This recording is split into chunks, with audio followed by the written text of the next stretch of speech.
மழை பெய்கிறது. ஆடி மாத பருவமழை தொடங்கியது.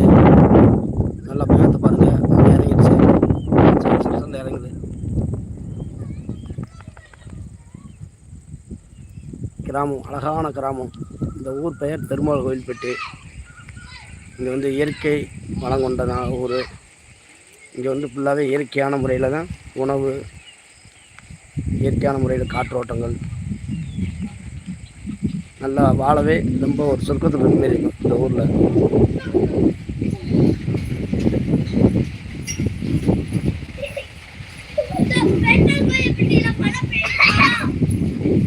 சொல்லுங்க.